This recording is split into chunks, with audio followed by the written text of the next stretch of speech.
প্রত্যেক দিন কিছু আমলকে নিজের জন্য খাস করে নিন। প্রত্যেকটা দিন আল্লাহর জন্যে কিছু অংশকে খাস করে নিন আল্লাহ জিকিরের জন্যে। চেষ্টা করুন প্রত্যেক দিন বেশি থেকে বেশি আলহামদুলিল্লাহ পড়তে। পারা যাবে ইনশাআল্লাহ? কমপক্ষে 100 বার পড়ার চেষ্টা করেন সুবহানাল্লাহ। পারা যাবে ইনশাআল্লাহ? 100 বার চেষ্টা করেন সুবহানাল্লাহি ওয়া বিহামদিহি, সুবহানাল্লাহি ওয়া বিহামদিহি। মিজানের পাল্লায় দুটো কালিমা প্রচণ্ড ভারী হবে, সুবহানাল্লাহি ওয়া বিহামদিহি, সুবহানাল্লাহিল আযীম। চেষ্টা করেন প্রত্যেক দিন কমপক্ষে 100 বার এতটুকু বলা, আস্তাগফিরুল্লাহ ওয়া আতুবু ইলাইহি, আস্তাগফিরুল্লাহ ওয়া আতুবু ইলাইহি। নবী সাল্লাল্লাহু আলাইহি ওয়াসাল্লাম, যার আগের পিছের সমস্ত গুনাহ মাফ, যিনি নিষ্পাপ মানুষ, তিনি দিনে 100 বার আল্লাহর কাছে ইস্তেগফার করতেন। সেখানে আমাদের কতবার পড়া উচিত আমরা নিজেরাই বুঝতে পারছি। কমপক্ষে 100 বার বলতে চেষ্টা করি আস্তাগফিরুল্লাহ ওয়া আতুবু ইলাইহি। এবং সকালে এবং সন্ধ্যায় একবার করে বলার চেষ্টা করি সাইয়্যিদুল ইস্তেগফার। সাইয়্যিদুল ইস্তেগফার কোন বইয়ে পাবেন? আমি রেফার করি একটা বই, হিসনুল মুসলিম। এই বইটার অ্যাপসও পাওয়া যায় প্লে স্টোরে, এখানে পাবেন। সকালবেলা পড়ার পরে কেউ যদি সন্ধ্যার আগে মারা যায় ইনশাল্লাহ জান্নাতে যাবে। সন্ধ্যাবেলায় পড়ার পরে ফজর হওয়ার আগেই যদি মারা যায় ইনশাল্লাহ জান্নাতে যাবে। কোনটা সাইয়্যিদুল ইস্তেগফার?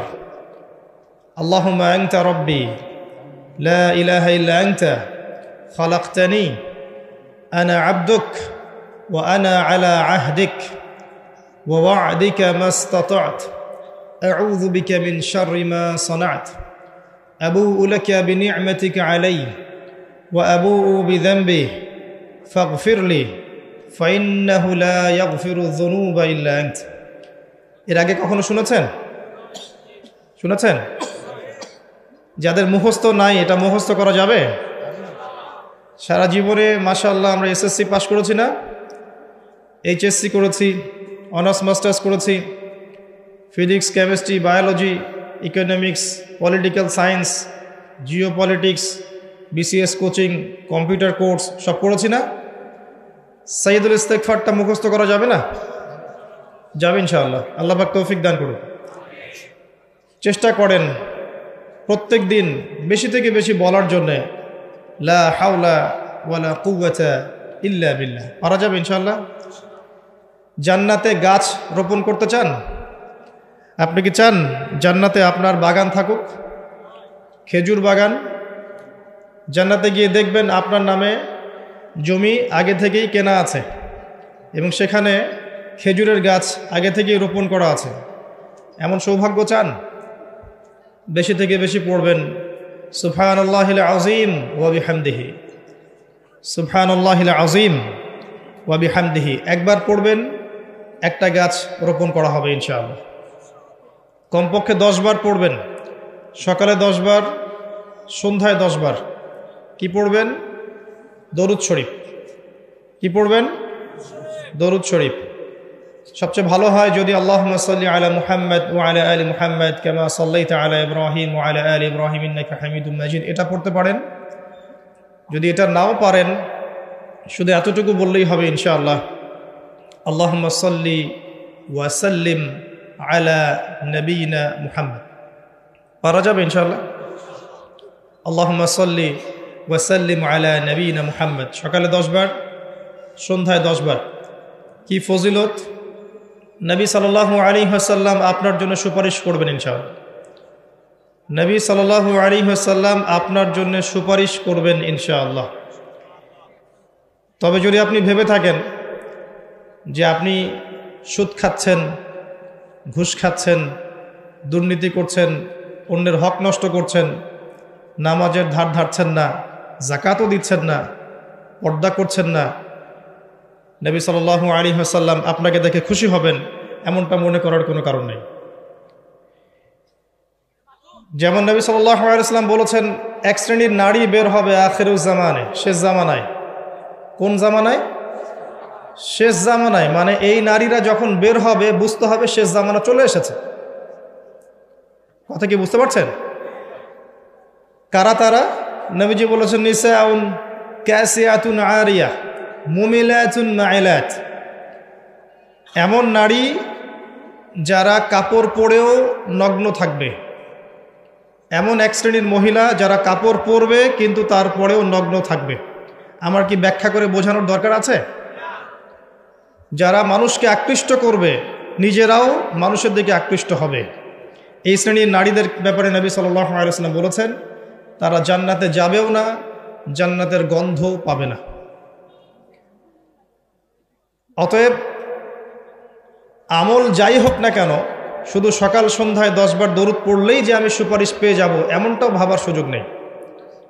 প্রথমত আকীদা ঠিক করতে হবে, তাওহীদ শিখতে হবে, শিরিক থেকে দূরে থাকতে হবে, সুন্নত শিখতে হবে, বেদাত থেকে দূরে থাকতে হবে, হালাল রিজিকের সোর্স তালাশ করতে হবে, পারিবারিক আদর্শটা ঠিক করার চেষ্টা করতে হবে, পর্দার বিধান মানার চেষ্টা করতে হবে,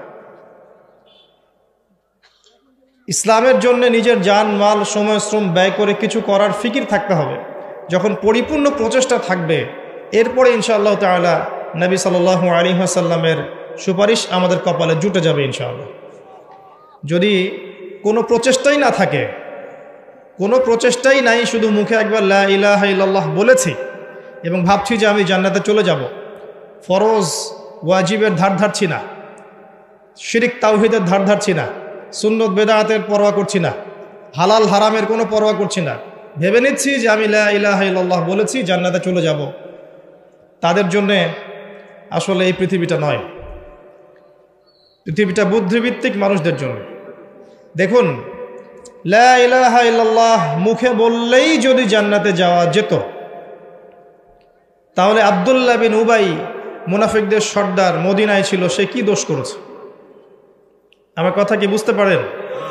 আব্দুল্লাহ বিন উবাই এর নাম শুনেছেন? মদিনায় মুনাফিকদের সর্দার, ইসলাম কবুল করেনি, পড়ে নাই, মুখে কালিমা পড়েছে না, কেন জাহান্নামে যাবে তাহলে? লা ইলাহা ইল্লাল্লাহ মুখে, তার আগে কলিজার ভিতরে, আগে কলবে, হৃদয় থেকে আল্লাহর সামনে আত্মসমর্পণ, আল্লাহ ছাড়া কোনো ইলাহ নাই, এটা মননে বিশ্বাস করা এবং সেভাবে আল্লাহর আদেশ নিষেধ মেনে চলার চেষ্টা করা। এরপরে কাজ করতে গিয়ে ভুল হতে পারে, তওবা করে ফিরে আসার সুযোগ আছে। লা ইলাহা ইল্লাল্লাহ এটাকে সরাসরি অস্বীকার করলে কাফের হয়ে যায়। আর লা ইলাহা ইল্লাল্লাহকে মুখে স্বীকার করে মনের মধ্যে কপটতা থাকলে মুনাফিক হয়। আবার লা ইলাহা ইল্লাল্লাহ বলে বিভিন্ন পাপাচারে লিপ্ত থাকলে ফাসেক এবং জালেম হয়। আর লা ইলাহা ইল্লাল্লাহকে মন থেকে বিশ্বাস করে মুখে স্বীকার করে কাজে বাস্তবায়ন করলে পরিপূর্ণ মুসলিম হয়। আমি কি বোঝাতে পারছি? ইমানের পিলার কয়টা? 6টা না নাকি 7টা? 5টা। সুবহানাল্লাহ।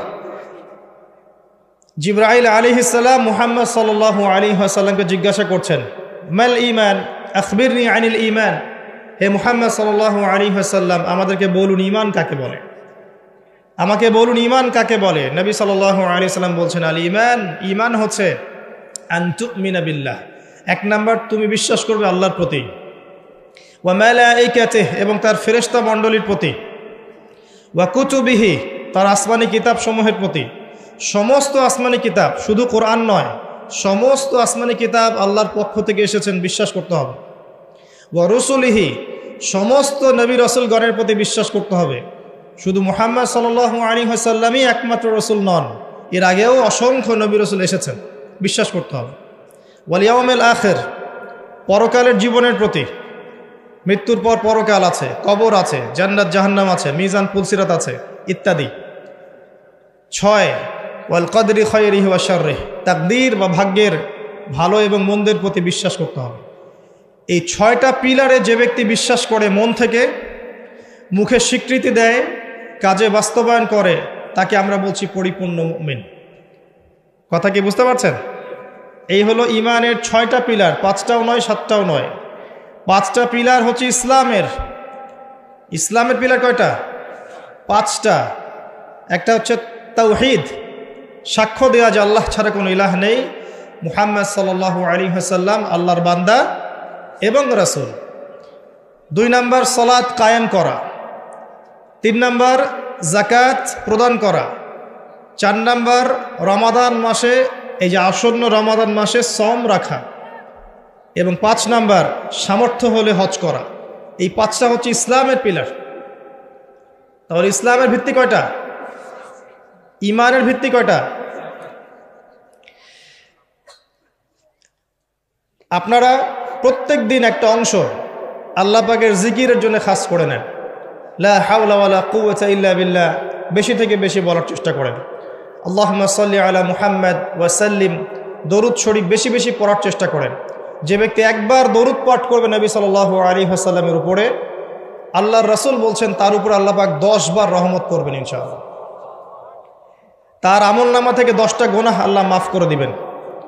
শুধু তাই নয়, 10টা নেকি লেখা হবে এবং তার মর্যাদা 10 গুণ বাড়িয়ে দেওয়া হবে। সবচেয়ে বড় কথা হচ্ছে দরুদ বেশি বেশি পড়লে আপনার টেনশন দূর হয়ে যাবে। যে ব্যক্তি দরুদ শরীফ বেশি বেশি পড়ে তার টেনশন কমে যায়। একজন সাহাবী জিজ্ঞাসা করেছিলেন, ইয়া রাসূলুল্লাহ সাল্লাল্লাহু আলাইহি ওয়াসাল্লাম, নবীর নাম আসলে কমপক্ষে সাল্লাল্লাহু আলাইহি ওয়াসাল্লামটুকু বলবেন, কারণ নবীজি বলেছেন সাল্লাল্লাহু আলাইহি ওয়াসাল্লাম, যার সামনে আমার নাম নেওয়া হয়েছে কিন্তু নাম শুনেও আমার প্রতি দরুদ পড়ে নাই, এই ব্যক্তির জন্য ধ্বংস। হে টিকটক প্রজন্ম, তোমাদেরকে কি বোঝাতে পারলাম? নবীর নাম তোমাদের কানে যাওয়ার পরেও যদি তোমরা সাল্লাল্লাহু আলাইহি ওয়াসাল্লাম এটা না পড়ো, নবীজি বলেছেন সেই ব্যক্তির জন্য অভিশাপ বা ধ্বংস। নবীজি আরও বলেছিলেন, বৃদ্ধ পিতামাতাকে পেয়েছে কিন্তু তাদের সেবা যত্ন করে জান্নাত লাভ করতে পারে নাই, এই ব্যক্তির জন্যও ধ্বংস। এখনকার যুব সমাজকে কি হাদিসটা বোঝাতে পারলাম? বৃদ্ধ পিতামাতা আছে, তাদের সেবা যত্ন করে জান্নাত কিনতে পারছে না, এই ব্যক্তির জন্য ধ্বংস। আরেকটাই নবী সাল্লাল্লাহু আলাইহি ওয়াসাল্লাম বলেছেন, যে ব্যক্তি রমজান মাসকে পেয়েছে কিন্তু রমজান মাসে ইবাদত করে নিজের গুনাহ মাফ করাতে পারেনি, এই ব্যক্তির জন্য ধ্বংস। তাহলে এই 3 শ্রেণীর ব্যক্তির জন্য ধ্বংস। একজন সাহাবী বলছেন, ইয়া রাসূলুল্লাহ সাল্লাল্লাহু আলাইহি ওয়াসাল্লাম, আমি দোয়ার মধ্যে কতটুকু দরুদ পড়ব? কারণ দোয়া কবুলের অন্যতম শর্ত হচ্ছে দোয়ার মধ্যে দরুদ থাকতে হবে। আমরা তো দোয়া করি আর বলি কবুল হচ্ছে না কেন, তাই না? আমাদের অবজেকশন না এটা? দোয়া করেই যাচ্ছি, কবুল হচ্ছে না কেন? দোয়া কবুলের সিস্টেম তো আপনি জানেন না। আল্লাহ পাক বলছেন, বান্দা যখন আমার কথা জিজ্ঞাসা করে, ওয়াইদা সাআলাকা ইবাদি আন্নী ফাইন্নী করিব, বান্দা যখন আমার কথা জিজ্ঞাসা করে, বান্দাকে বলে দাও হে নবী যে আমি বান্দার খুবই কাছে আছি। উজিবু দাওয়াতাদ দাঈ, বান্দা যখন আমাকে ডাকে আমি তার ডাকে সাড়া দেই। সুবহানাল্লাহ, আল্লাহ বলছেন এই কথা। এবং আল্লাহ পাক তার রাসূলের মাধ্যমে জানিয়েছেন অন্য হাদিসে, রাতের শেষ অংশে, ধরে নেন যে 1টা থেকে 4টা বা 2টা থেকে 5টা, আল্লাহ ভালো জানেন, রাতের শেষ অংশে, রাতকে 3টা ভাগে ভাগ করেন। এখন চলছে রাতের 2য় ভাগ নাকি? রাত শুরু হয় কখন থেকে? পশ্চিমাদের মতো রাত 12টা থেকে। সূর্য ডুবলেই রাত শুরু হয়। পশ্চিমারা শিখিয়েছে রাত 12টা 1 মিনিটে দিন রাত শুরু হয়, তাই না? আর আল্লাহ পাক শিখিয়েছেন সূর্য উঠলেই দিন, সূর্য ডুবলেই রাত। রাতকে 3 ভাগ করে ফেলেন। শেষ অংশে আল্লাহ রাব্বুল আলামিন প্রথম আকাশে নেমে আসেন। আল্লাহ পাক কিভাবে নেমে আসেন এটা প্রশ্ন করার দরকার নাই, এটা আমাদের বুঝে আসবে না। সব কিছু আমাদের বুঝে আসতে হবে জরুরি না। জরুরি? আমরা মনে করি যে সব কিছুর ব্যাখ্যা মনে হয় আমরা দিতে পারবো। আসলে কি পারবো? বিজ্ঞানকে জিজ্ঞাসা করেন, যে বিজ্ঞানের দাপটে এখন টেকা যাচ্ছে না। কোনো কিছুকে বিজ্ঞান দিয়ে প্রমাণ করা গেলে মানুষ বিশ্বাস করে, অন্যথায় বিশ্বাস করতে চায় না। নামাজের কথা বললেও বলে যে এর বৈজ্ঞানিক উপকারিতা কি, সেটা বলেন। আপনাকে বৈজ্ঞানিক উপকারিতা খুঁজতে হবে কি জন্য? ইয ক্বালা লাহু রাব্বুহু আসলিম ক্বালা আসলামতু লিরাব্বিল আলামিন। আল্লাহ পাক যখন বলেছেন আত্মসমর্পণ করো, ব্যাস আত্মসমর্পণ করবেন, সিম্পল। এখানে যুক্তি, বিজ্ঞান, দর্শন খোঁজার তো কোনো দরকার নাই। কেউ যদি বলে এই কনসেপ্টটা মৌলবাদী কনসেপ্ট, আপনি বলবেন যে আমি মৌলবাদী হিসেবে গর্বিত। আল্লাহ পাক বলেছেন ইয ক্বালা লাহু রাব্বুহু আসলিম ক্বালা আসলামতু লিরাব্বিল আলামিন। ইব্রাহিমকে তার রব বলেছেন আত্মসমর্পণ করো। যখনই বলেছেন তখনই তিনি আত্মসমর্পণ করেছেন। এর নাম ইসলাম। সবকিছুকে এই তিনটা বিষয় দিয়ে প্রমাণ করা নাও যেতে পারে।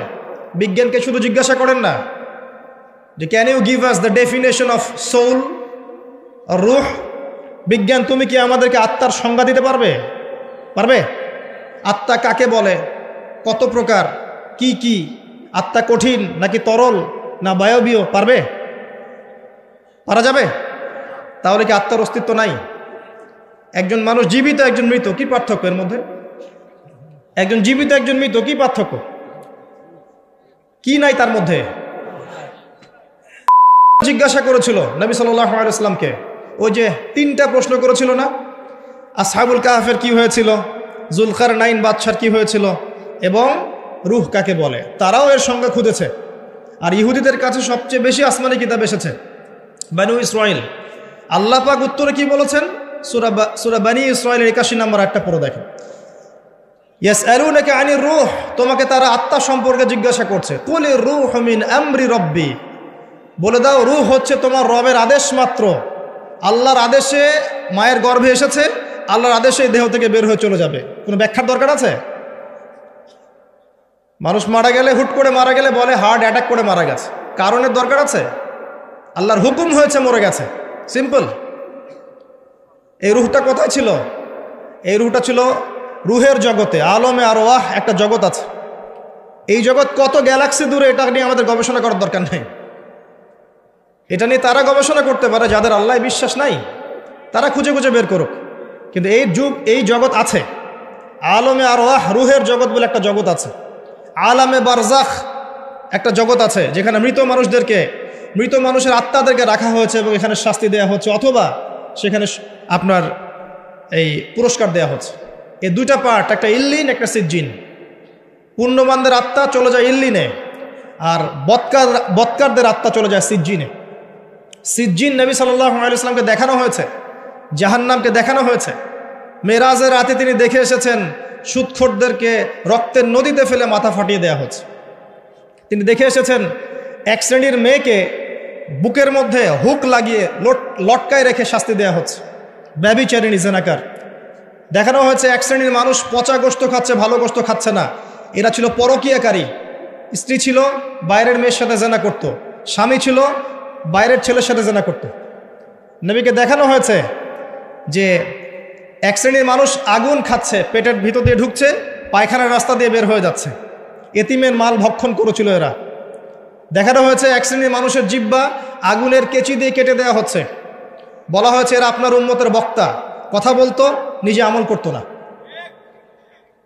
দেখানো হয়েছে যে এক শ্রেণীর মানুষ হামাগুড়ি দিচ্ছে, হাতে তামার নখ, এই নখ দিয়ে গাল হ্যাচড়াচ্ছে, গায়ের চামড়া গোশত তুলে ফেলছে, সেটা খাওয়ার চেষ্টা করছে। গীবতকারী, মৃত ভাইয়ের গোশত খাওয়ার মতো পাপ। এরকম অনেক শাস্তি নবী সাল্লাল্লাহু আলাইহি ওয়াসাল্লামকে দেখানো হয়েছে। এবং বেশি থেকে বেশি জাহান্নামে দেখানো হয়েছে অহংকারী মানুষদেরকে, উদ্ধত মানুষদেরকে এবং মহিলাদেরকে। বারজাখ নবী সাল্লাল্লাহু আলাইহি ওয়াসাল্লাম দেখে এসেছেন। বলতে চাচ্ছি, যেটা দেখা যায় না তাকে বিশ্বাস করব না, এই কনসেপ্ট ঠিক না। কোনো কিছুকে বিজ্ঞান, যুক্তি, দর্শন প্রমাণ করলেই বিশ্বাস করতে হবে, না হলে করব না, এই দর্শন ঠিক না। কারণ মানুষের জ্ঞান নিতান্তই ক্ষুদ্র। এই ক্ষুদ্র জ্ঞানের মানুষ সব কিছু ব্যাখ্যা করতে পারবে না। নবী সাল্লাল্লাহু আলাইহি ওয়াসাল্লাম এর উপর দরুদ পড়লে এক শ্রেণীর মালায়েকা দরুদগুলোকে সংগ্রহ করেন, সংগ্রহ করে নবীর কবরে পৌঁছে দেন। তিনি উত্তর দিয়ে থাকেন ওয়া আলাইকুস সালাম। সাহাবী জিজ্ঞাসা করছেন, আমার দোয়ায় আমি কতটুকু দরুদ পড়ব? দোয়া কবুলের সেই কথা বলছিলাম। রাতের শেষ অংশে আল্লাহ পাক নেমে আসেন। কিভাবে আসেন আপনার জানার দরকার নাই, জাস্ট বিশ্বাস করেন। এসে বলতে থাকেন, কে আছো আমার কাছে কিছু চাইবে, আমি তোমাকে দান করব। কে আছো আমাকে ডাকবে, আমি তোমার ডাকে সাড়া দেব। কে আছো আমার কাছে ক্ষমা চাইবে, আমি তোমাকে ক্ষমা করে দেব। ফজর পর্যন্ত আল্লাহ রাব্বুল আলামিন এমন করে আহ্বান করতে থাকেন, যখন আমরা 2 রাকাত নামাজ পড়ার সুযোগ পাই না। প্রজন্ম কি করে? এই প্রজন্ম ওই সময় ফ্রি ফায়ার খেলে, পাবজি খেলে। ওই সময় দেখবেন ফোনে রাত জেগে জেগে জেগে জেগে জেনা করছে আর মেয়ের সাথে কথা বলছে। এই সময়টাতে কি করে? মুভিজ দেখে, কোনো কোনো ক্ষেত্রে পর্ন দেখে, সিরিয়াল দেখে, একবারে ভোর হবে যখন ফজরের আজানের ডাক দিয়ে ঘুম দিয়ে দিবে, উঠবে জোহরের নামাজের আগে। এটা ট্রেডিশন, এখন এটা চলছে। এবং এই কাজগুলো করতে করতে করতে করতে ফিজিক্যালি, মানসিকভাবে তো আগেই বিকলাঙ্গ হয়ে গেছে, ফিজিক্যালি এরা এত দুর্বল হয়ে গেছে যে আমাদের বাপদাদাদের জেনারেশনের গায়ে এখনও যে শক্তি আছে তাদের গায়ে সে শক্তি এখন নাই। হ্যাঁ, এবং এই নৈতিক মূল্যবোধের অবক্ষয় এদেরকে যে গ্রাস করেছে, যদি কখনো দেশের জন্য জীবন দেওয়ার প্রশ্ন আসে এটা দাঁড়াতে পারবে না। বিশ্বাস করি না, আমি অন্তত আমি বিশ্বাস করি না। যাদের সারাটা দিন ফিকির হচ্ছে মেয়ে, গার্লফ্রেন্ড, মাদক, আপনার ইয়াবা সেবন করা, সিগারেট খাওয়া, গাঁজা খাওয়া, অ্যালকোহল সেবন করা, জুয়া খেলা, ক্যাসিনোতে যাওয়া, মেয়েদেরকে নিয়ে ডেট করা, রাত্রেবেলা পর্নোগ্রাফি দেখা, মাস্টারবেশন করা, নিজের উপর জুলুম করা, পর্ন দেখতে দেখতে নিজে ভিতর থেকে একটা পশু হয়ে গেছে। ভিতর থেকে পশু, ছোট ছোট মেয়েদেরকে পেলে ধরে ধর্ষণ করে ফেলবে। বিগত 8 দিনে 42 জন শিশুকে এদেশে ধর্ষণ করা হয়েছে। এদেশে আপনি রিপোর্ট দেখেন, খবর দেখেন না, তারাও তো হিমশিম খাচ্ছে পরিস্থিতি সামলাতে। এই যে কিশোর অপরাধ যে বেড়েছে, এই যে কিশোর গ্যাং তৈরি করছে, এরা কত বছর বয়সেদের? 15 থেকে 20, এবং এমনভাবে ক্রাইম করে আপনার মাথা খারাপ হয়ে যাবে, চিন্তাই করতে পারবেন না, এত সুপরিকল্পিতভাবে ক্রাইম করেছে। গতকালই আমি দেখেছি যে পতিতালয় গিয়েছে 2 বন্ধু, এক বন্ধু জেনা করেছে, আরেক বন্ধু ভিডিও করেছে, আরেক বন্ধুকে ব্ল্যাকমেল করছে ওই ভিডিও দিয়ে। যাকে ব্ল্যাকমেল করা হচ্ছে এ সেই বন্ধুকে জবাই করে চলে গেছে। খুব চমৎকার সমাজ না আমাদের এখন? যখন আমরা বলি যে এই যুব সমাজকে কোরআন শেখান, রাসূলের সুন্নাত শেখান, আল্লাহর রাস্তায় সময় দেওয়ার মানসিকতা তৈরি করেন, বাধ্যতামূলক কোরআন শেখান, নামাজি বানান, ইসলামিক বই পুস্তক পড়ান, আলেম ওলামাদের সামনে নিয়ে আসেন, ওদের সাথে বসান, কথাবার্তা শোনান, তখন আপনি বলে দেন তারা জঙ্গি হয়ে যাবে, সন্ত্রাসী হয়ে যাবে? তারা কোরআনের কাছে আসলে সন্ত্রাসী হয়ে যাবে? এখন তারা কি আছে? এই কিশোর গ্যাংয়ের ছেলেরা কি? সবকিছু বাহ্যিক চোখ দিয়ে দেখতে হবে এমন নয়, অভ্যন্তরীণ চোখটাকে কাজে লাগান। আল্লাহর বিধান কোরআন এবং সুন্নাহর মধ্যেই শান্তি কামিয়াবি আছে। আল্লাহ পাক প্রথম আকাশে নেমে এসে আহ্বান করেন যে কে আছো চাইবে আমি দিব, কে আছে ক্ষমা চাবে আমি ক্ষমা করে দেব, কে আছো আমাকে ডাকবে আমি তোমার ডাকে সাড়া দিব। আমাদের আল্লাহ বলতে থাকেন। দোয়া কবুলের সময়গুলো শুনে নেন, রাতের শেষ অংশে দোয়া কবুল হয়, বৃষ্টি পড়ছে, বৃষ্টি দোয়া করলে দোয়া কবুল হয়, আজান হচ্ছে, আজানের উত্তর দেন, উত্তর দেওয়ার পরে আজানের দোয়া পড়েন, তারপরে রাসূলের প্রতি দরুদ পড়েন সাল্লাল্লাহু আলাইহি ওয়াসাল্লাম, হাত উঠিয়ে দোয়া করেন, দোয়া কবুল হয়ে যাবে ইনশাআল্লাহ। আজান হয়েছে, ইকামত হবে, আজান ইকামতের মাঝখানে একটা সময় আছে না, এই সময় দোয়া করেন, দোয়া কবুল হয়ে যাবে ইনশাআল্লাহ। সুন্দর করে ওযু করেন, ওযু করে হাতটা তুলে দোয়া করেন, দোয়া কবুল হয়ে যাবে ইনশাআল্লাহ। 2 রাকাত নামাজ পড়েন, 2 রাকাত নামাজে মনোযোগ ঠিক রাখার চেষ্টা করেন, নামাজ শেষে হাত তুলে দোয়া করেন, দোয়া কবুল হয়ে যাবে ইনশাআল্লাহ।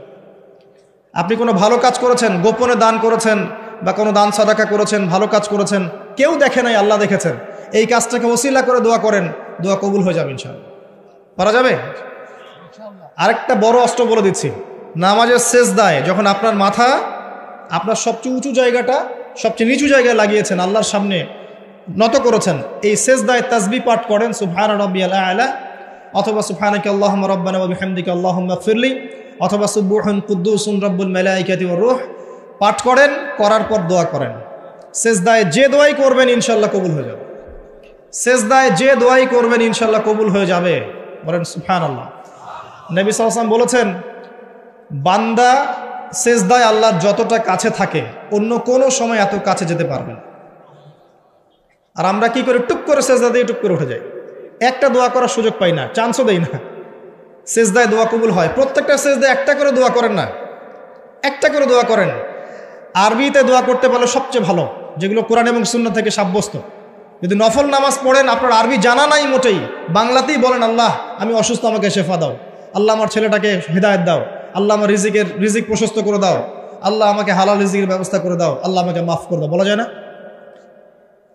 দোয়া কবুল অন্যতম সময় রমাজান মাস যেটা সামনে আসছে, রোজা রাখা অবস্থায় আপনি দোয়া করলে দোয়া কবুল হয়ে যাবে ইনশাআল্লাহ। এবং যখন মানুষ আপনার আমল দেখছে না, আপনি গোপনে আমল করছেন, সৎ আমল, যে কাজগুলো মানুষ দেখছে না, আপনি জানেন, আল্লাহ জানেন, ওই কাজগুলোকে দোহাই করে আল্লাহর কাছে দোয়া করেন, কবুল হয়ে যাবে ইনশাআল্লাহ। আরও আছে, অসুস্থ হয়েছেন, দোয়া করেন, দোয়া কবুল হতে পারে। অসুস্থ রুগী দেখতে গিয়েছেন, রুগীকে বলেন আমার জন্য দোয়া কর, দোয়া কবুল হবে ইনশাআল্লাহ। রোগীর দোয়া ফেরেশতাদের দোয়ার মতো, রোগীর দোয়া মালায়েকার দোয়ার মতো কবুল হয়ে যায়। দোয়া কবুল করতে হলে বেশি বেশি দরুদ পড়েন, ইনশাআল্লাহ দোয়া কবুল হয়ে যাবে। ওই সাহাবীর কথা বলছিলাম, তিনি বলছেন, ইয়া রাসূলুল্লাহ, আমি দোয়ায় কতটুকু দরুদ পড়ব? নবীজি বলছেন, তোমার যতটুকু ইচ্ছা। সাহাবী বলছেন, আমি কি 4 ভাগের 1 ভাগ করব? নবীজি বললেন, তোমার যতটুকু ইচ্ছা, বাড়াতে পারলে ভালো হয়। সে বলছে, আমি কি তাহলে অর্ধেক দরুদ পড়ব? নবীজি বললেন, তোমার ইখতিয়ার, যদি বাড়াতে পারো খায়ের। সবশেষে সাহাবী বলছেন, আমি কি পুরোটা সময় দরুদ পড়ব? নবীজি বলছেন, তাহলে তোমার কোনো দুশ্চিন্তা থাকবে না, তোমার কোনো টেনশন থাকবে না, তোমার সব কিছু ক্লিয়ার, ইহকাল পরকালের সব দায়িত্ব আল্লাহ নিয়ে নেবেন ইনশাআল্লাহ। একটা কালিমা আছে, সকালে এবং সন্ধ্যায় 7 বার করে পড়লে আল্লাহ পাক ওই ব্যক্তির দুনিয়া আখিরাতের সমস্ত দায়িত্ব নিয়ে নেবেন ইনশাআল্লাহ তাআলা। বলে দেব সেটা কি? হাসবি আল্লাহ লা ইলাহা ইল্লাহু আলাইহি তাওয়াক্কালতু ওয়া হুয়া রাব্বুল আরশিল আযীম। কোন সূরায় আছে এটা? কে বলতে পারবেন? একজনও নাই? আলেম একজন বলেছেন, আমি জেনারেলদের কাছ থেকে উত্তর চাচ্ছিলাম। কোথায় আছে? হাসবি আল্লাহ লা ইলাহা ইল্লাহু আলাইহি তাওয়াক্কালতু ওয়া হুয়া রাব্বুল আরশিল আযীম। যে সূরা আপনাকে প্রমাণ করে দিবে যে আপনি মুমিন না মুসলিম না মুনাফিক, তার নাম সূরা তাওবা। একটা সূরা কোরআনের যে প্রমাণ করে দিবে যে আমি আসলে মুমিন না আমি আসলে মুসলিম না আমি আসলে মুনাফিক, প্রমাণকারী সূরার নাম হচ্ছে তাওবা। এই সূরার শেষের দিকে আছে, একদম শেষে, হাসবি আল্লাহ লা ইলাহা ইল্লাহু আলাইহি তাওয়াক্কালতু ওয়া হুয়া রাব্বুল আরশিল আযীম। হাসবি আল্লাহ, আল্লাহ আমার জন্য যথেষ্ট, লা ইলাহা ইল্লাহু, তিনি ছাড়া কোনো ইলাহ নাই, আলাইহি তাওয়াক্কালতু, আমি তার প্রতি তাওয়াক্কুল করেছি, ভরসা করেছি, ওয়া হুয়া রাব্বুল আরশিল আযীম, তিনি মহান আরশের রব। এই কথা যে বলবে সকালে 7 বার, সন্ধ্যায় 7 বার, দুনিয়া আখিরাতের যে কোনো প্রয়োজন আল্লাহ পাক পূরণ করে দিবে ইনশাআল্লাহ। এটা আরেকজন নবী বলেছিলেন, তার নাম কি? এটা একজন নবী বলেছিলেন, তার নাম কি? যাকে আগুনে ফেলা হচ্ছিল, এবার বুঝতে পারছেন কি নাম? ইব্রাহিম আলাইহিস সালাম। যখন তাকে ফেলা হচ্ছে তখন জিবরাইল আলাইহিস সালাম চলে এসেছেন, এসে বলছেন যে আমার কাছে কি আপনার কোনো প্রয়োজন আছে? আপনি চাইলে, আর তিনি কতই না উত্তম কর্মবিধায়ক। বলার সাথে সাথেই আল্লাহ পাক বললেন, ইয়া নার, হে আগুন, কুনি বারদান ওয়া সালামান আলা ইব্রাহিম, হে আগুন ঠান্ডা হয়ে যাও, শীতল আরামদায়ক ঠান্ডা হয়ে যাও ইব্রাহিমের জন্য। সুবহানাল্লাহ। এই আমলগুলো নিয়মিত করেন, আল্লাহ পাক করার তৌফিক দান করুন, আমিন। একবার নবী সাল্লাল্লাহু আলাইহি ওয়াসাল্লাম ঘরে বসে আছেন এবং তখন ফজরের আজান দিয়েছে। তিনি বাসা থেকে বের হয়ে গেলেন, দেখলেন যে তার স্ত্রী মুসল্লায় নামাজ পড়ছে এবং নামাজ শেষ করে তিনি সুবহানাল্লাহ, আলহামদুলিল্লাহ, আল্লাহু আকবার, লা ইলাহা ইল্লাল্লাহ এগুলো পড়ছেন। হাতে খেজুরের বিচি আছে, খেজুরের বিচি, এগুলো দিয়ে পড়ছেন, গুনছেন। নবীজি চলে গেলেন নামাজে সাল্লাল্লাহু আলাইহি ওয়াসাল্লাম, গিয়ে সালাত পড়লেন, তার সকালের কাজগুলো সারলেন। সকালে ফজরের পরে তিনি দার্স দিতেন, সাহাবীদেরকে কিছু বলতেন, কেউ স্বপ্ন দেখলে সেটা শুনতেন, ব্যাখ্যা করতেন, সময় লাগতো। এরপর ইশরাকের নামাজ পড়ে বাসায় আসতেন। তিনি সকালের সমস্ত কাজ সেরে বাসায় ফিরে দেখলেন স্ত্রী রাদিয়াল্লাহু আনহা তখনও ওই অবস্থাতেই বসে আছে এবং তাসবিহ তাহলিল করছেন। আল্লাহর নবী সাল্লাল্লাহু আলাইহি ওয়াসাল্লাম অবাক হয়ে জিজ্ঞাসা করলেন, তুমি কি তখন থেকে এখানে বসে আছো? তখন থেকেই তাসবিহ তাহলিল করছো? তার স্ত্রী বললেন, হ্যাঁ ইয়া রাসূলুল্লাহ সাল্লাল্লাহু আলাইহি ওয়াসাল্লাম। তখন নবীজি বললেন, আমি তোমার এখান থেকে বের হওয়ার পরে মাত্র 5টা কালিমা 3 বার পড়েছি। কয়টা কালিমা? মাত্র 5টা কালিমা আমি 3 বার পড়েছি। তুমি যতক্ষণ আমল করেছো এই আমলটাকে যদি এক পাল্লায় রাখা হয় আর আমারটাকে আরেক পাল্লায় রাখা হয়, আমারটা ভারী হবে বলে আমি আশা করি। সেটা কি? সেটা হচ্ছে 1, আমার সাথে বলেন, সুবহানাল্লাহি ওয়া বিহামদিহি। 2, আদাদা খালকিহি। 3, ওয়া রিদা নাফসিহি। 4 ওয়া জিনাতা আরশিহি, 5 ওয়া মিদাদা কালিমাতিহি। এই 5টা কালিমা 3 বার করে সুবহানাল্লাহি ওয়া বিহামদিহি আদাদা খালকিহি ওয়া রিদা নাফসিহি ওয়া জিনাতা আরশিহি ওয়া মিদাদা কালিমাতিহি পারা যায়? সকালে 3 বার বললে এই দেখেন 3, 4, 5 ঘন্টার ইবাদতের নেকি পাচ্ছেন আপনি।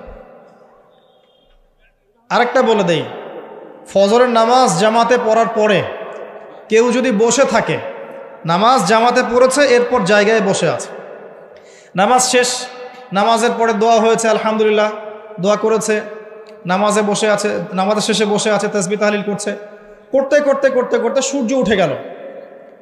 সূর্যটা উঠে যাওয়ার পরে সেই ব্যক্তি যদি 2 রাকাত নফল নামাজ পড়ে, যেটাকে আমরা ইশরাকের নামাজ বলি, এটা পড়ে যদি বাসায় ফিরে যায়, আল্লাহ রসুল বলছেন সাল্লাল্লাহু আলাইহি ওয়াসাল্লাম, তার আমল নামায় একটা কবুল হজ, একটা কবুল ওমরার নেকি দেওয়া হবে। এই আমলগুলো করতে খুব কষ্ট হবে ভাই। জুমার দিন আসবে, পরশু দিন আসবে না, অনলি একটা আমল বলছি। জুমার দিন আমি 3টা আমলকে বেশি গুরুত্ব দেই। 1 নাম্বার হচ্ছে সূরাতুল কাহফ, যেটা আপনাকে মাসিহুদ দাজ্জাল থেকে বাঁচাবে। 2 নাম্বার বেশি থেকে বেশি দরুদ পড়া, এই দিন দরুদ পেশ করা হয় নবী সাল্লাল্লাহু আলাইহি ওয়াসাল্লামের কাছে।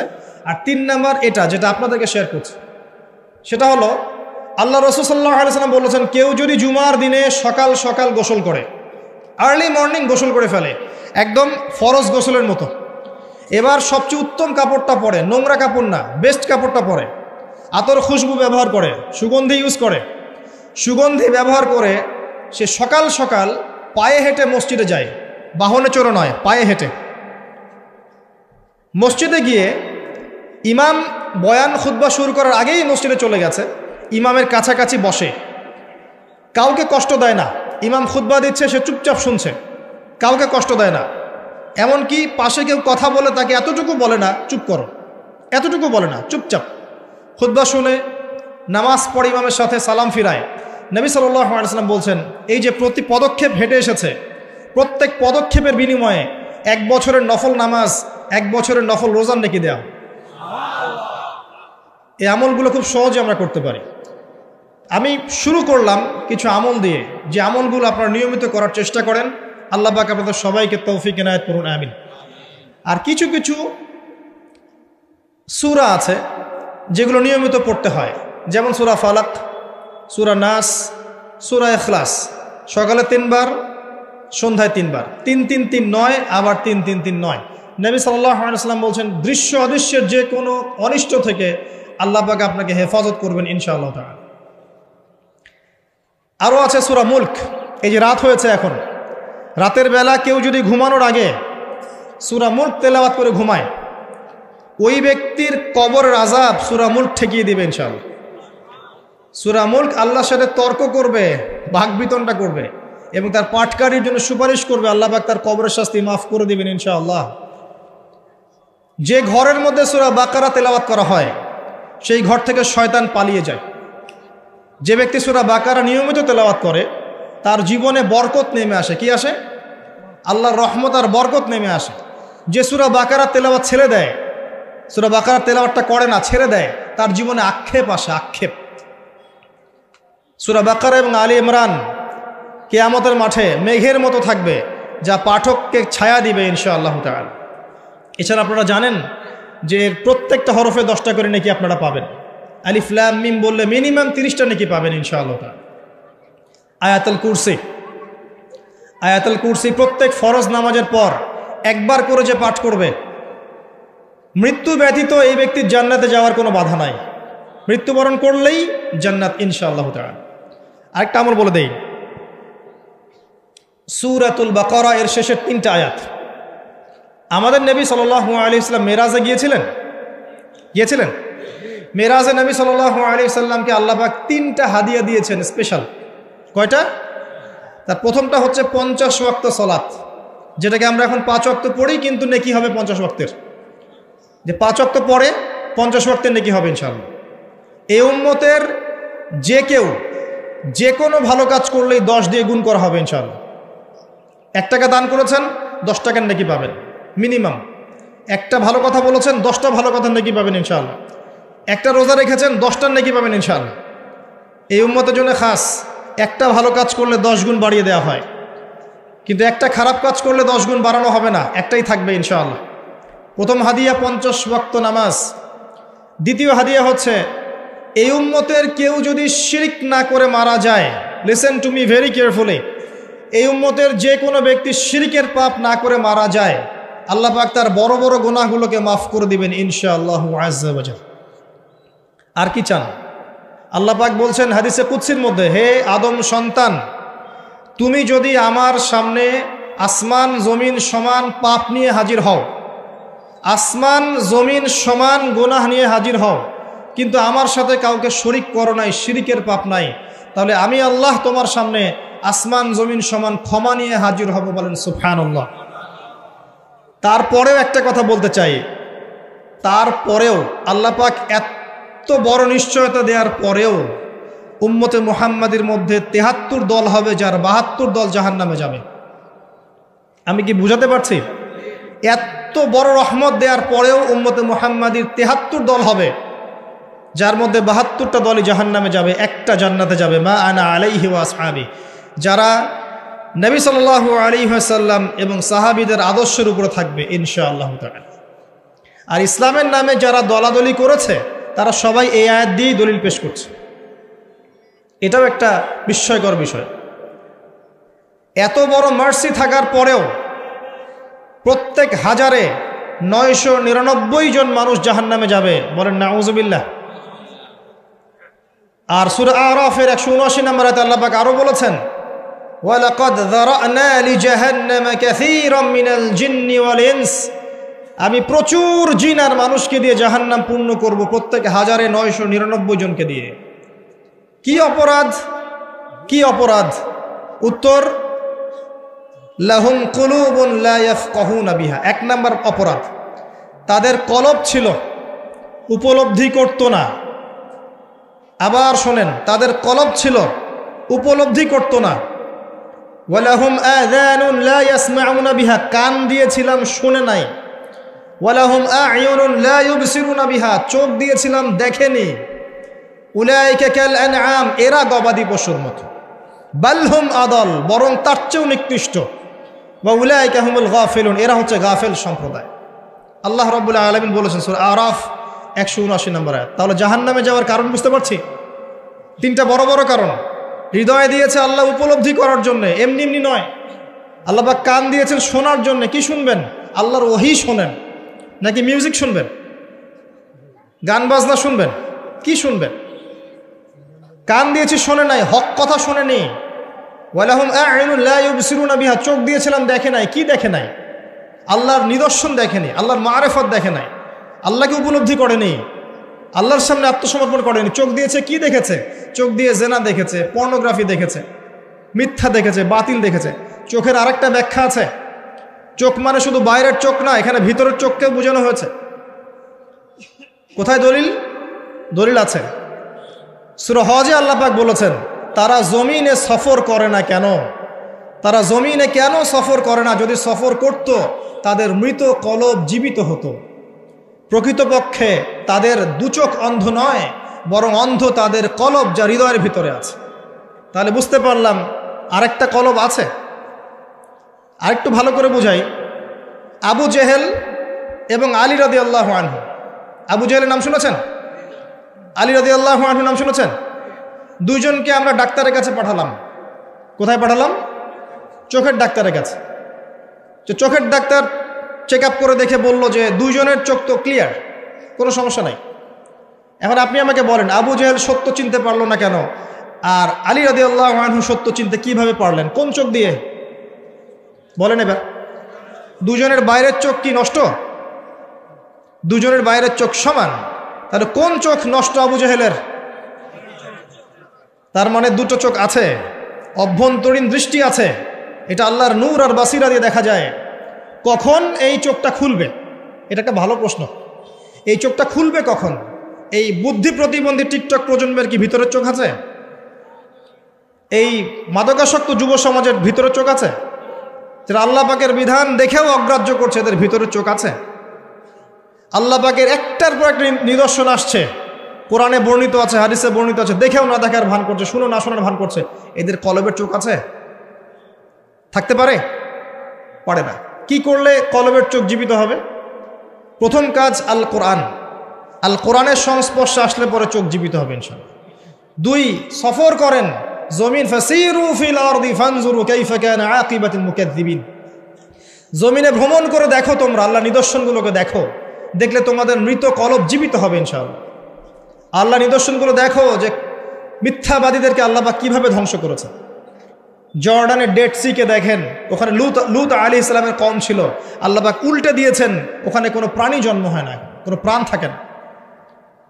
নবী মূসা আলাইহিস সালামের সেই স্মৃতি বিজড়িত লোহিত সাগর দেখেন, মক্কা দেখেন, মদিনা দেখেন, শামকে দেখেন, আল্লাহ পাক যত জায়গায় নিদর্শন রেখেছেন, সমুদ্র দেখেন, আপনাদের পাহাড় দেখেন। আফালা ইয়ানজুরুনা ইলাল ইবিলি কাইফা খুলিকাত ওয়া ইলাস সামাই কাইফা রুফিআত ওয়া ইলাল জিবাল কাইফা নুসিবাত ওয়া ইলাল আরদি কাইফা সুতিহাত। নিদর্শনগুলোকে দেখেন, প্রকৃতিকে দেখেন, মহাকাশকে নিয়ে চিন্তা করেন। সূরা মুলকে আছে না, আকাশের দিকে দৃষ্টি দাও, তোমাদের চোখ ব্যর্থ হয়ে ফিরে আসবে, তোমরা রহস্য ভেদ করতে পারবে না।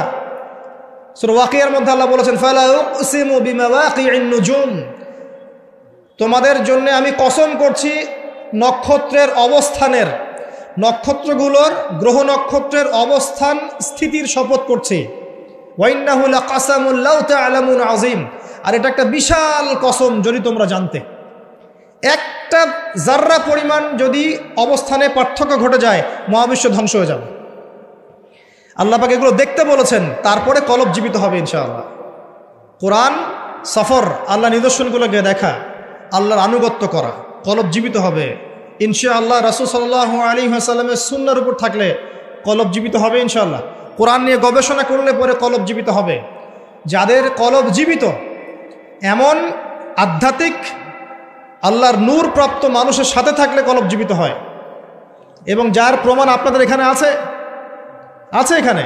যদিও তাদের মানে সমাধিকে কেন্দ্র করে, কবরকে কেন্দ্র করে কত আজে বাজে কাজ করা হচ্ছে আল্লাহ ভালো জানে, কিন্তু এই মানুষগুলো তো এগুলো শেখান নাই, শিখিয়েছেন, বরং তারা জুলুমকে সরিয়ে দিয়ে তাওহীদ প্রতিষ্ঠা করেছেন এখানকার মাটিতে।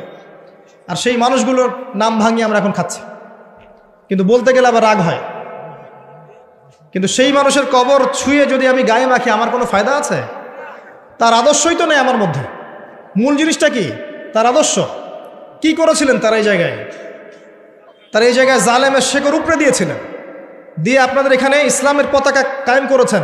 লক্ষ লক্ষ মানুষ এখন এখানে আল্লাহকে ডাকছে, আজান হচ্ছে, ইকামত হচ্ছে, নামাজ হচ্ছে, পর্দা হচ্ছে। এবং সিলেটের মানুষ বেশিরভাগই নামাজি আলহামদুলিল্লাহ, বেশি থেকে বেশি মসজিদ আছে। এগুলো কিভাবে হয়েছে? আল্লাহওয়ালা মানুষের সোহবতে হয়েছে। আল্লাহওয়ালা মানুষের সোহবত আত্মশুদ্ধির একটা মাধ্যম, কিন্তু তাদের কবরকে কেন্দ্র করে বাড়াবাড়ি করা যাবে না। এটাতে রাগ হলে আমার কিচ্ছু করার নাই, কিন্তু হক বলতে হবে। হক আল্লাহর পক্ষ থেকে আসে।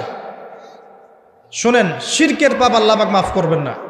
নিঃসন্দেহে কবরে সেজদা করা শিরক, নিঃসন্দেহে। এবং একজন মৃত মানুষের কাছে আপনি দোয়া করছেন, শিরক হচ্ছে। তা সেখানে নজর মানত করছেন, শিরক হচ্ছে। সেখানে জবাই করছেন, শিরক হচ্ছে। নবী সাল্লাল্লাহু আলাইহি ওয়াসাল্লাম কোশ্চিনকালে এগুলো শিক্ষা দেন নাই। তাওহীদে থাকেন, যে কথাটা বলছিলাম, আল্লাহওয়ালা মানুষের সোহবতে থাকেন। ওয়া কুনু মা'আস সাদিকিন, সত্যবাদীদের সাথে থাকো, তাহলে মৃত কলব জীবিত হবে ইনশাআল্লাহ তাআলা। আর কিছু জীবিত হয়, পরকালকে বেশি বেশি স্মরণ করেন। মৃত্যুবরণ করতে হবে। আজকে আমার চারপাশে অনেক মানুষ আছে, আপনার বাবা মা, ভাই বোন, আত্মীয় স্বজন ইত্যাদি, মৌতের পরে 40 দিন, 100 দিন, 1 বছর, এভরিবডি উইল ফরগেট ইউ। সবাই আপনাকে ভুলে যাবে। ইউ উইল বি ফরগটেন, আপনি ভুলে যাবেন। হয়তো বছরে একটা দিনও আপনার সন্তান গিয়ে আপনার কবর জিয়ারত করবে কিনা সন্দেহ আছে। এটাই বাস্তবতা, নির্মম বাস্তবতা। আল্লাহ থেকে এসেছি, আল্লাহ ফিরে যাব, একাই, কেউ নাই সাথে। এই মৌতের ফিকিরটা কলবটাকে জীবিত করবে ইনশাআল্লাহ, নরম করবে ইনশাআল্লাহ। দেখবেন দুনিয়া আপনার কাছে ভালো লাগবে না, দুনিয়ার বিষয়গুলো প্রয়োজন মনে হবে, জাস্ট প্রয়োজন। আমার প্রয়োজন আছে চাকরির, প্রয়োজন করছেন। আপনার প্রয়োজন আছে খাবার দাবার, প্রয়োজন আছে স্ত্রী সন্তান, আপনার প্রয়োজন আছে একটা জব, কিছু একটা। দুনিয়াটা আপনার প্রয়োজন, প্রয়োজন শেষ আপনি আল্লাহর হয়ে যান। আল্লাহর হওয়া এত সহজ নয়। আল্লাহর হতে হলে শুধু আল্লাহর জন্যই সব কাজ করতে হয়। ইন্না সলাতি ওয়া নুসুকি ওয়া মাহইয়ায়া ওয়া মামাতি লিল্লাহি রাব্বিল আলামিন, তখন গিয়ে আপনি আল্লাহকে পাবেন। আমার কথা ভালো করে শোনেন, যদি আপনি মানুষকে সন্তুষ্ট করতে যান এবং মানুষের কাছে কিছু পাওয়ার আশা করেন, আপনি কষ্ট পাবেন। বিশ্বাস হচ্ছে না? মানুষের কাছে এক্সপেকটেশন বেশি রাখেন, আপনি কষ্ট পাবেন। আপনি আল্লাহর কাছে আশা করেন, কষ্ট পাবেন না। আপনি সমস্ত কাজ আল্লাহকে সন্তুষ্ট করার জন্য করেন, আপনি কষ্ট পাবেন না। আর যদি আপনি মানুষের কাছে প্রতিদান আশা করেন, কষ্ট পাবেন। তাহলে সমাধান, যার যার হক তাকে তাকে দিয়ে দেন, যার যার হক তাকে তাকে পরিপূর্ণ মাত্রায় দিয়ে দেন, নিজের হক আল্লাহর কাছে চেয়ে নেন, ইনশাল্লাহ আপনি সুখে থাকবেন। যত দিন যাবে এই কথাটার বাস্তবতা আপনারা ফিল করবেন, কারণ এখন শেষ জামানা। এখন বন্ধনগুলো ভেঙে যাবে, পারিবারিক বন্ধন, আত্মীয় বন্ধন, প্রতিবেশীর বন্ধন, কাঠামো ভেঙে পড়বে। দেখছেন না কি হচ্ছে পরিবেশ? ভাই ভাইকে হত্যা করছে, সন্তান বাবাকে হত্যা করছে, ডিভোর্স বাড়ছে, জেনা বাড়ছে, পরকীয়া বাড়ছে, কি হচ্ছে না? যত দিন যাবে এগুলো বাড়তে থাকবে। শুধু আল্লাহর হয়ে যান, কষ্ট পাবেন না ইনশাআল্লাহ। প্রত্যেকটা কাজ আপনি আল্লাহর জন্য করেন, আল্লাহকে পেয়ে যাবেন ইনশাআল্লাহ। তখন দেখবেন আপনি মনে মনে একটা কিছু চিন্তা করেছেন, আপনার সামনে হাজির। আল্লাহ শুনেছেন আপনার ডাক। আল্লাহ পাক আপনার জন্য সারা দুনিয়া উল্টাই দিতে পারবেন তখন ইনশাআল্লাহ আজ্জা ওয়া জাল। যদি আল্লাহ পাক আপনার কলবের মধ্যে নূর দেখেন, স্বচ্ছতা দেখেন এবং নিরহংকার মুক্ত মন দেখেন, ইখলাস দেখেন ইনশাআল্লাহ তাআলা। আল্লাহওয়ালাদের সোহবতের সাথে মৌতের স্মরণ, পরকালের স্মরণ, কলব জিন্দা হবে। আর কয়েকটা কথা বলি, বেশি খেলে কলব মরে যাবে, বেশি খেলে কলব মরে যায়। এখন দেখা যায় যত বড় আশিক রাসূল তত বড় ভুঁড়ি। নবী সাল্লাল্লাহু আলাইহি ওয়াসাল্লাম এমনটা শেখান নাই। এগুলো আযাব। আমি তো ফিজিক্যালি নবীর সুন্নাহ পালন করতে পারছি না, আমি মানুষের সুন্নাহর দিকে ডাকবো কি? খাওয়াই তো ঠিক নাই, মানে যার খাওয়া ঠিক নাই মানে তার প্রবৃত্তির চাহিদা বেশি, পাশবিক চাহিদা বেশি, প্রবৃত্তির চাহিদা বেশি, কন্ট্রোল করতে পারে না। দেখবেন ফিটনেস ঠিক নাই, বেশি খেলে কলব মরে যাবে, বেশি ঘুমালে কলব মরে যাবে, বেশি কথা বললে কলব মরে যাবে, মানুষের সাথে বেশি বেশি মিলামেশা করলে কলব মরে যাবে। এমনকি বেশি থেকে বেশি যদি আপনি স্ত্রী সহবাস করেন, কলব মরে যাবে। সিরিয়াসলি বলছি, প্রবৃত্তিগত যে বিষয়গুলো আছে এগুলোকে কন্ট্রোল করতে পারলে কলব জিন্দা থাকে। এটা তো হালালের কথা বলো, হালাল। আর হারাম যেগুলো, কেউ যদি সুদ খায় তাহলে কলব জিন্দা থাকবে? ঘুষ খেলে কলব জিন্দা থাকে? দুর্নীতি করলে বা ব্যভিচার করলে, জেনা করলে কলব জিন্দা থাকবে? তখন তো ঈমানের সাথে কোনো সম্পর্কই নাই, ডিসকানেক্টেড। এই কাজগুলো করার চেষ্টা করে আল্লাহ পাক আমাদের সবাইকে তৌফিক ইনায়াত করুন, আমিন। এই অংশে গিয়ে আমি আসন্ন রমাজান কেন্দ্রিক কিছু কথা আপনাদের সাথে শেয়ার করছি ইনশাআল্লাহ তাআলা। এই কথাগুলো আপনাদের কাজে দেবে ইনশাআল্লাহ। আমরা এখন শাবান মাসে বসে আছি, আমাদের সামনে রমাদান। আমরা সবাই এই হাদিসটা শুনেছি যে রমজান মাসে গুনাহ মাফ করাতে পারলো না সেই ব্যক্তির জন্য ধ্বংস। কিন্তু আমরা আসলে জানি না অনেকেই যে কিভাবে ইফেক্টিভলি রমাজানকে কাজে লাগানো যায়। ইফেক্টিভলি রমাজানকে কাজে লাগানোর জন্য কয়েকটা কাজ আমি আপনাদেরকে বলে দিচ্ছি। আমি দোয়া করছি আল্লাহ পাক প্রথমে আমাকে করার তৌফিক দান করুন, অতঃপর আপনাদের সবাইকে করার তৌফিক ইনায়াত করুন। কারণ আমি তাদের অন্তর্ভুক্ত হতে চাই না যাদের জিহ্বাকে আগুনের কেচি দিয়ে কেটে দেওয়া হবে। কাদের কেটে দেওয়া হবে? এক শ্রেণীর বক্তা যারা বলতো কিন্তু করতো না। আর এটা বিশ্বাস রাখেন, এই চেয়ারগুলোতে এখন যারা বসে সবাই কথা অনুযায়ী কাজ করে না, সবাই কথা অনুযায়ী কাজ করে না। আর বাহ্যিকভাবে যা দেখা যায় ভিতরে সবসময় এমন থাকে না। তো এখন জনগণ স্মার্ট, মানুষ আস্তে আস্তে বুঝতে পারে জিনিসগুলো। আর আল্লাহ রাব্বুল আলামিন যখন কাউকে কবুল করে নেবেন, আল্লাহ রাব্বুল আলামিন তার জন্য মানুষের মনে ভালোবাসা সৃষ্টি করবেন ইনশাআল্লাহ। আর আল্লাহ পাক যখন কাউকে অপদস্থ করতে চাবেন তখন কারো সাধ্য নাই তাকে ঠেকায়। আল্লাহ যদি কাউকে কবুল করেন, সারা দুনিয়ার মানুষ মিলেও তাকে বিতর্কিত করতে পারবে না। কথা কি বুঝতে পারছেন? ওসব কৌশল করে লাভ নাই, এসব কৌশল বাদ দেন। আল্লাহ যদি কাউকে কবুল করেন তাহলে সারা দুনিয়ার মানুষের ক্ষমতা নাই তার চুল পরিমাণ ক্ষতি করে। আর পরকালের জীবনের সফলতাই চূড়ান্ত। যদি আমি আপনি পুলসিরাত পার হতে না পারি, কেউ সফল নই। যেই হন আপনি, যদি আপনি আমি আর আমি যেই হই না কেন, আমরা যেই হই না কেন, যদি পরকালে পুলসিরাত পার হতে না পারি, কেউ সফল নই। আর এমন একজন ব্যক্তি যার নামও জানি না, মানুষ তাকে চেনেও না, পরকালে আমার আগে চলে গেছে পুলসিরাত পার হয়ে, এই ব্যক্তি সফল। এটাই হচ্ছে পরকালের বাস্তবতা। দুনিয়ার জীবন তুচ্ছ, কিচ্ছু না। এখানে সফলতা ব্যর্থতা চূড়ান্ত মানদণ্ড হবে না, পরকাল হবে ইনশাআল্লাহ। তাই সবাই পরকালের বান্দা হওয়ার চেষ্টা করি, আল্লাহ পাক তৌফিক দান করুন। যার যার হক তাকে তাকে দিয়ে দেন। মধ্যমপন্থী থাকেন, চরমপন্থী হয়েন না, শৈথিলতাবাদী হয়েন না। চরমপন্থী হয়েন না যে ইসলামের নামে এমন কিছু করেন না যেটা সন্ত্রাস ছড়াবে, যেটা মানুষের ক্ষতি করবে, যেটা অমুসলিমদের ক্ষতি করবে, ইসলামের রেপুটেশন খারাপ করবে, এমন কিছু করতে যায় না। একই সাথে এত শৈথিলতাবাদীও হয় না যে খালি লা ইলাহা ইল্লাল্লাহ পড়েছে বাস জান্নাত, এখন আমি ঘুষ খাই, সুদ খাই, জেনা করি, ব্যভিচার করি, যা উচ্চ তাই করি, এমনটা করতে যায় না। মধ্যমপন্থী থাকেন, ফরজ ওয়াজিব সুন্নাত মুস্তাহাব আমল করেন, সাধ্যমতো জ্ঞান চর্চা করেন, আমল করেন, পারিবারিক আদর্শ ঠিক করার চেষ্টা করেন, হালাল খান, আল্লাহর কাছে ক্ষমা চান, আল্লাহ সাধ্য অনুযায়ী চেষ্টা করছি, বাকি যেটা পারছি না আল্লাহ মাফ করে দিও। কারণ এখন এই যুগে আমি স্যারেন্ডার করছি, এই যুগে 100% ইসলাম পালন করা সম্ভব না, ইল্লা মাশাআল্লাহ। আমরা এমন একটা সময় বাস করছি যখন 100% ইসলাম পালন করা মোটেই সম্ভব না, সো ভেরি ডিফিকাল্ট, ইল্লা মাশাআল্লাহ, ইল্লা মাশাআল্লাহ। কেউ বুকে হাত দিয়ে বলতে পারবে না এখন এই যুগে যে আমি 100% ইসলাম ফলো করি, পারবে? কার ক্ষমতা আছে বলুক দেখি? আমি ভাবছেন আমি দাড়ি টুপি রেখে পাগড়ি টাগড়ি রেখে একাকার করে ফেলেছি? আমি নিজেও সুদ খাচ্ছি ইনডাইরেক্টলি, সবাই সুদের সাথে সম্পৃক্ত আছে আমরা মোটামুটি, ঘুরিয়ে ফিরিয়ে হোক, ডানে বামে হোক, অথবা খাই বা দেই বা সাক্ষী থাকি বা লিখে রাখি। এক্সাম্পল দিয়েছিলাম, মনে করেন আমি একটা ফ্ল্যাটে ভাড়া থাকি, আমার ভাড়ার টাকা থেকে ফ্ল্যাটের মালিক ব্যাংকের লোন শোধ করে, আমি পরোক্ষভাবে সুদের সাথে জড়িত। এটা সেই যুগ। তো এই যুগে ওইটা বলার অবকাশ নাই যে আমি একদম 100% পিওর এবং পরিশুদ্ধ, পারফেক্ট না, এটা কেউ বলতে পারবে না। আর আমরা যারা এখানে বসছি, আমরাও এমন কিছু হয়ে যাইনি যে আমরাও একদম জাতির কাণ্ডারি হয়ে যাব।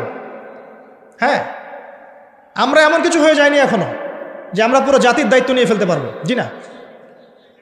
অতএব আমাদের উচিত আত্মশুদ্ধি অর্জন করা এবং নিজেদের ভুলগুলো আগে রিকগনাইজ করা, আইডেন্টিফাই করা যে আমাদের কোন কোন জায়গায় ল্যাকিংস আছে, এরপরে এটা সলিউশনে আসে।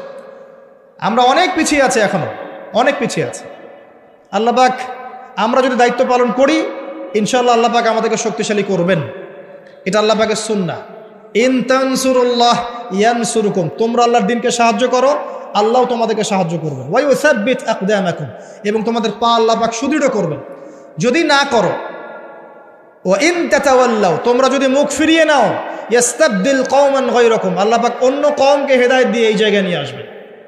আমাদের কোনো প্রয়োজন নেই আল্লাহ পাক। আসেন রমাজানে এই কয়েকটা কাজ বেশি বেশি করার চেষ্টা করেন। 1 নাম্বার, প্রথম কাজ 5 ওয়াক্ত সালাত জামাতে পড়ার চেষ্টা করেন। পারা যাবে ইনশাআল্লাহ? খুব কঠিন কিছু বললাম ভাই? তার আগে একটা কাজ বলি, তারও আগে সেহরি করতে উঠেছেন, এমনভাবে খাবেন না যেটা এটা আপনার জীবনের শেষ খাওয়া। এমনভাবে খাবেন না আল্লাহর রাস্তায়। এই জায়গায় আপনি খাওয়া নিয়ন্ত্রণ করতে না পারলে প্রবৃত্তিকে নিয়ন্ত্রণ করতে পারবেন না। এটা দরজা, প্রবৃত্তি নষ্ট হওয়ার দরজা হচ্ছে এই পেট, মুখ আর পেট। যে পেটের দাস, সে প্রবৃত্তিকে নিয়ন্ত্রণ করতে পারবে না। রমজান কি জন্যে আল্লাহ পাক না খেয়ে থাকতে বলছেন? কেন? যাতে আপনি তাকওয়া অবলম্বন করতে পারেন, নফসটাকে কন্ট্রোল করতে পারেন। কথা কি বুঝতে পারছেন? পানি খাবো না কেন? পানি তো হালাল। নফসটা কন্ট্রোল করা, না আমি করব না, এটা আপনাকে প্রশিক্ষণ দেওয়া হচ্ছে। আত্মার নিয়ন্ত্রণের প্রশিক্ষণ দেওয়া হয় রমজান মাসে, এটাই তার তাকওয়া। তাকওয়া মানে কি? এই যে একটা মরুভূমি মনে করেন, বা সমুদ্রের বিচ মনে করেন, কক্সবাজার সমুদ্রের বিচ, এখানে অনেকগুলো কাঁচের টুকরা রাখা আছে, কাঁচের টুকরা ফেলে দেওয়া আছে। আপনি হেঁটে হেঁটে যাচ্ছেন, পা ফেলছেন, টিপে টিপে পা ফেলছেন, এখানে একটা, ওখানে একটা, ওখানে একটা, এটা তাকওয়া। এইভাবে চলার নাম তাকওয়া। এটা এক্সাম্পল। সেহরি এত বেশি খায়েন না যেটা মনে হয় আপনার জীবনে লাস্ট খাওয়া, এমনটা খায়েন না। এরপরে 5 ওয়াক্ত নামাজ চেষ্টা করেন জামাতে পড়ার জন্য। যদি জামাত মিস হয়ে যায়, নামাজ ছেড়ে দিবেন না, বাসায় পড়বেন। যদি দেখেন ঘুমিয়ে গেছেন, ঘুম থেকে উঠলে নামাজ পড়বেন। যদি দেখেন ভুলে গেছেন, যখনই মনে হবে তখনই পড়বেন, নামাজ ছাড়বেন না। পারা যাবে ইনশাআল্লাহ? যুব সমাজকে বলবো, যাই করো তোমরা যা কিছুই করো না কারো, 5 ওয়াক্ত নামাজ ছেড়ো না। 5 ওয়াক্ত নামাজ তোমাদেরকে যে কোনো পাপ থেকে ফিরিয়ে নিয়ে আসবে ইনশাআল্লাহ। এই যুবকদের মাঝে অনেক যুবক আছে এখনো বসে এই পৃথিবীতে, যাদের মধ্য থেকে আল্লাহ পাক দ্বীনের বড় বড় খাদেম বের করবেন ইনশাআল্লাহ। কাদেরকে বের করবেন? যাদের অন্তরে আল্লাহ পাক স্বচ্ছতা দেখবেন, পবিত্রতা দেখবেন, এদেরকে বের করবেন। এমন অনেক মানুষ ছিল যারা মিউজিক করতো ছেড়ে দিয়ে ইসলামের খেদমত করছে। এমন অনেক মানুষ ছিল যারা জেনা করেছে পরে ফিরে এসে আল্লাহর দিনে দায়ী হয়েছে।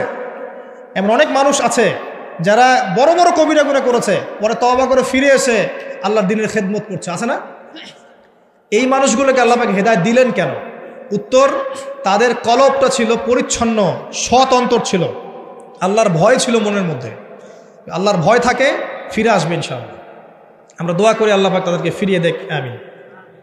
শুধু তাই নয়, এখন ইসলামের যারা প্রকাশ্য শত্রু তাদের মধ্য থেকেও আল্লাহ পাক ওমর এবং হামজা রাদিয়াল্লাহু আনহুর মতো মানুষ বের করতে পারেন। জানেন, ওমর রাদিয়াল্লাহু আনহু তরবারি নিয়ে বের হয়ে যাননি, তাকে আল্লাহ পাক দ্বিতীয় খলিফা বানাননি, তার মনটা ছিল পরিচ্ছন্ন, আল্লাহ পাক কবুল করেছেন। 5 ওয়াক্ত সালাত পড়ার চেষ্টা করেন জামায়াতের সাথে, আল্লাহ পাক তৌফিক দান করুন। একইভাবে ইফতার যখন করবেন তখন এমনভাবে খাবেন না এটা শেষ খাওয়া, গোগ্রাসে খাবেন না, 10টা 20টা 30টা আইটেম করার দরকার নাই। যতটুকু হলে আপনার ইবাদত করার শক্তি চলে আসে এনাফ। আর বেশি বেশি হাইজেনিক খাবার খাবেন, বাইরের খাবার ভাজা পড়া বেশি খেতে যায় না, অসুস্থ হয়ে যাবেন। আমরা ইফতারে কিন্তু একদম বিরিয়ানি, পোলাও, কোরমা কত কি খাওয়া শুরু করি। সিম্পল খাবার খাওয়া শুরু করেন, সিম্পল খাবার খান, হোমমেড ফুড খান, বাইরের ম্যানুফ্যাকচার্ড ফুড খান, আপনি সুস্থ থাকবেন ইনশাআল্লাহ। কারণ ইফতারের পরে আসে আপনার তারাবির নামাজ পড়তে হলে আপনার শরীরে শক্তি লাগবে। দেখবেন ইফতার করার পরে চিৎপটাঙ্গে শুয়ে পড়ছে, আর শরীর নড়ে না, আছে না? এটা করতে যায় না, পরে খান। আপনি রাত 10টার দিকে খান, ইফতার অল্প হালকা করেন। রমজান মাসে টার্গেট করেন যে আমি কোরআন অন্তত একটা খতম দিব, পড়া যাবে? 30 দিন 30 পারা, 1 পারা করে পড়া যাবে? যারা কোরআন পড়া জানি না, এই যে 1 মাস সময় আছে, 1 মাসের মধ্যে শিখে ফেলবেন, প্রমিস করেন, পারবেন? হাত উঁচু করেন, কথা দেন যে রমজান মাস আসার আগেই কোরআন তেলাওয়াত শিখে নেব ইনশাআল্লাহ। বায়াত করালাম কিন্তু, আপনারা সবাই আমার মুরিদ, বসেন। হাদিয়াও দিবেন যেহেতু মুরিদ হয়েছেন এখন। হাদিয়া হচ্ছে দোয়া। কি দিবেন? দোয়া। রমজান মাসে 1 পারা করে প্রতিদিন 30 দিন 30 পারা পড়া যাবে ইনশাআল্লাহ। যারা হাফেজে কোরআন আছি তারা কোরআনটাকে হেফজ চর্চা করবো এই মাসে, এবং তারাবির নামাজ পড়াবো। তারাবির নামাজে এমন মানুষকে ইমাম রাখবেন যার তেলাওয়াতটা প্রচণ্ড বিশুদ্ধ এবং সুললিত, শুনলেই মন কেড়ে ফেলে, এমন মানুষকে তেলাওয়াত করতে দিবেন তারাবির নামাজে। দেখবেন নামাজে মনোযোগ বাড়তে থাকবে ইনশাআল্লাহ। এটাকে এনজয় করবেন, তারাবিকে এনজয় করবেন। ওই 3G 4G স্পিডে নামাজ পড়তে যায় না, রিল্যাক্সে নামাজ পড়বেন, রিল্যাক্সে। আর আমরা তো একটা ঝগড়ায় অভ্যস্ত, 8 রাকাত না 20 রাকাত। এই রমজানে আল্লাহর রাস্তায় ঝগড়া করতে যায় না, আপনি নামাজের কোয়ালিটি বাড়ায় দেন। যদি 8 রাকাত